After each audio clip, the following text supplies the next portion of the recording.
Hello everyone, I am Shilpi Singhal. Friends, आप सभी का स्वागत है आपके अपने चैनल टैट वॉरियर्स में। फ्रेंड्स, सबसे पहले आप सभी को महाशिवरात्रि की ढेर सारी बधाई।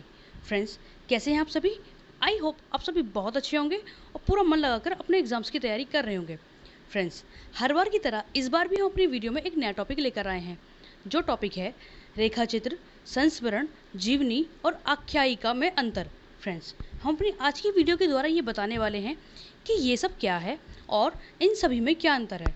फ्रेंड्स, ये तो हम सभी जानते हैं कि हिंदी के बारे में हम लोग बचपन से पढ़ते आते हैं और मोस्टली हर चीज़ जो भी हिंदी से जुड़ी है वो हम सभी जानते हैं कि निबंध क्या है, गद्यांश क्या है, पद्यांश क्या है। लेकिन जैसे जैसे हम फ्रेंड्स आगे बढ़ते जाते हैं तो हमारे सामने हिंदी की कुछ ऐसी विधाएं आती जाती हैं जिनके बारे में हम केवल पढ़ते हैं, लेकिन हमें उनके बारे में ठीक से पता नहीं होता।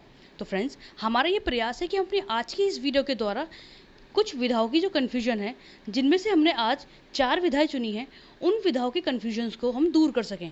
फ्रेंड्स, तो ज़्यादा समय ना लेते हुए हम अपनी आज ही इस वीडियो को शुरू करते हैं। फ्रेंड्स, आज की वीडियो शुरू करने से पहले यदि आप अभी हमारे चैनल पर न्यू हैं और आपने हमारे चैनल को सब्सक्राइब नहीं किया है तो प्लीज़ फ्रेंड्स हमारे चैनल को सब्सक्राइब करें। और अगर आपको ये वीडियो पसंद आए तो इस वीडियो को लाइक ज़रूर करें और आपके सुझाव हमें कमेंट करके ज़रूर बताएं। तो शुरू करते हैं फ्रेंड्स हमारी आज की वीडियो। हिंदी साहित्य में अधिकतर विधाएं ऐसी होती हैं जिनका अर्थ समझ पाना कभी कभी छात्रों हेतु थोड़ा सा मुश्किल हो जाता है। इसी कठिनाई को ध्यान में रखते हुए हम आज इन सभी में मुख्य अंतर आप सभी को बताने वाले हैं। फ्रेंड्स, विधाएं से मतलब क्या होता है? अगर हम नॉर्मली हम समझें तो विधा एक तरह का ढंग है, यानी जिस तरह हम किस किस उद्देश्य से हम किसी भी रचना को लिखते हैं, क्या हम सामने वाले के सामने प्रस्तुत कर रहे हैं, किस तरह हम अपने बातों को उसके सामने बताने वाले हैं, तो वही तरीका, वही ढंग विधा कहलाता है। फ्रेंड्स, हम आगे जानेंगे कि रेखाचित्र, संस्मरण, जीवनी और आख्यायिका क्या है। इनमें सबसे पहले आता है फ्रेंड्स हमारा रेखाचित्र। रेखाचित्र क्या होता है फ्रेंड्स? रेखाचित्र से तात्पर्य होता है रेखाओं से बना चित्र। यह शब्द हिंदी साहित्य में कला से लिया गया है। जिस प्रकार कला में चित्र बनाते समय चित्रकार आड़ी टेढ़ी रेखाओं द्वारा किसी भी कल्पना को आकार दे देता है, उसी प्रकार हिंदी साहित्य में भी रेखा चित्र का निर्माण करते समय किसी भी घटना, विषय वस्तु, भाव आदि को इतने मार्मिक और सीमित शब्द के द्वारा प्रस्तुत किया जाता है कि पढ़ने वाले के मन में उस घटना का एक रेखा चित्र बन जाता है। फ्रेंड्स, अगर हम नॉर्मली समझें तो रेखा चित्र होता है स्केच, यानी जो हम रेखाओं के द्वारा कोई चित्र बनाते हैं वो होता है रेखा चित्र। फ्रेंड्स, जिस प्रकार एक पेंटर होता है, जो आर्टिस्ट होता है, चित्रकार होता है, वो अपनी ड्राइंग के द्वारा किसी भी कल्पना को वास्तविक आकार दे देता है, उसी प्रकार जब एक लेखक किसी घटना के बारे में बताने वाला होता है तो जब वो कुछ इस तरह से घटना को प्रस्तुत करे कि जो उस रचना को पढ़ रहा है उसके मन में उस पूरी घटना का एक पूरा इमेज बन जाए, पूरा छवि उसके सामने आ जाए, तो वही रेखा चित्र कहलाता है। फ्रेंड्स, इसके बाद इसमें ये बात ध्यान रखने वाली होती है कि जो रेखा चित्र होता है वो बहुत ही छोटे शब्दों में, यानी बहुत ही कम शब्दों में किसी भी बात को सामने वाले के समक्ष रख देता है और रेखा चित्र में ज़्यादातर किसी भी बात को बहुत ही भावनात्मक तरीके से प्रस्तुत किया जाता है। इसके बाद फ्रेंड्स अगला हमारा आता है संस्मरण, यानी संस्मरण का अर्थ होता है अतीत की घटनाओं के बारे में लिखना। ऐसी घटनाएं जिनका वास्तव में प्रमाण होता है।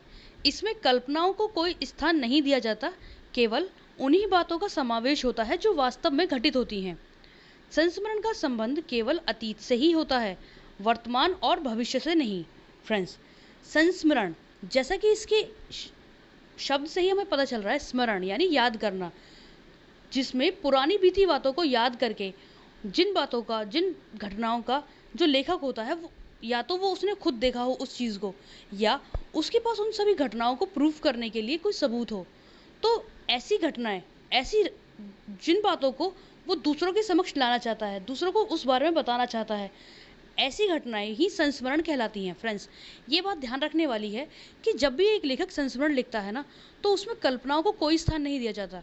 जो उसने देखा होता है उसी के आधार पर, चाहे वो घटना दुखद हो या सुखद, उसी के आधार पर वो अपनी रचना करता है। फ्रेंड्स, और ये बात भी आप हमेशा ध्यान रखें कि जो संस्मरण है उस पर केवल अतीत से ही संबंधित होती है, वर्तमान और भविष्य से नहीं, ना ही कल्पना से संबंधित होती है, और वास्तव में जो है वो उसी पर आधारित होती है।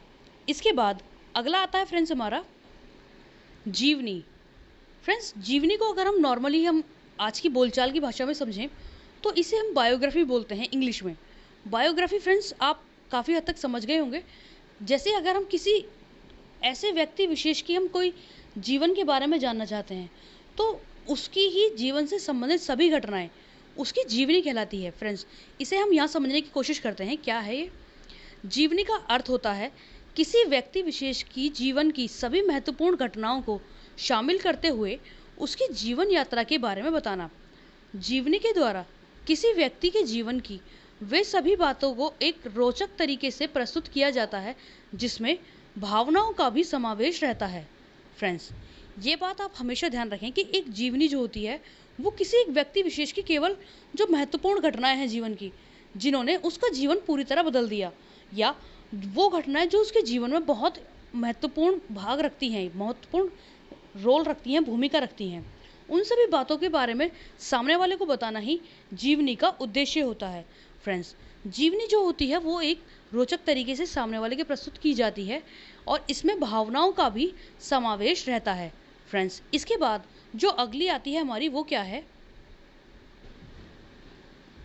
आख्यायिका। फ्रेंड्स, आख्यायिका क्या है? आपने कई बार इस शब्द को पढ़ा होगा, लेकिन इसका मतलब आप आज की वीडियो के द्वारा समझ जाएंगे।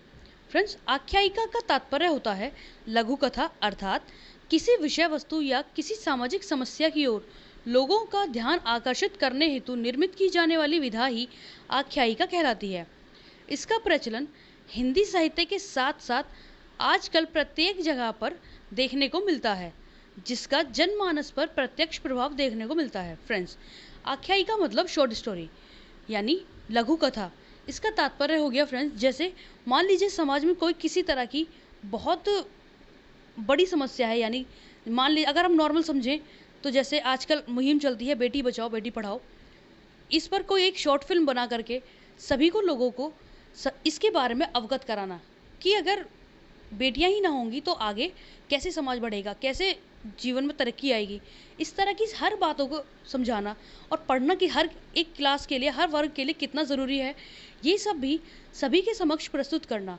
और भी सामाजिक समस्याएं हैं जैसे जनसंख्या नियंत्रण या पानी को बचाना, या और भी फ्रेंड्स अगर हम नॉर्मली समझें वृक्षारोपण, प्रदूषण ना करना, तो इस तरह की सभी समस्याओं से निपटाने हेतु शॉर्ट फिल्म का आजकल निर्माण किया जाता है। और ये फ्रेंड्स बहुत प्राचीन समय से जो साहित्य, हिंदी साहित्य लिखा जाता है उसके द्वारा भी ये प्रयास किया जाता रहा है, जिसमें आख्यायिका यानी लघु कथा एक ऐसी विधा की रचना थी जिसके द्वारा बहुत ही कम शब्दों में सामने वाले के समक्ष अपनी बात को रख सकें, और क्या बात है और किसी भी समस्या को अपने स्तर पर हम दूर करने के लिए क्या प्रयास कर सकते हैं, ये सभी आख्यायिका विधा के द्वारा लोगों को काफ़ी हद तक समझाया गया। फ्रेंड्स, हमारी आज की इस वीडियो में इतना ही। आशा करते हैं कि हमारी आज की इस वीडियो के द्वारा आप सभी को वो सभी बातें क्लियर हो गई हों जिनके द्वारा आप कंफ्यूज रहते हैं। फ्रेंड्स, मिलते हैं ऐसी ही एक अगली वीडियो के साथ। तब तक अपना ध्यान रखें, अपने अपनों का ध्यान रखें और पूरा मन लगाकर खुश रहकर अपने एग्जाम्स की तैयारी करते रहें। तब तक के लिए धन्यवाद।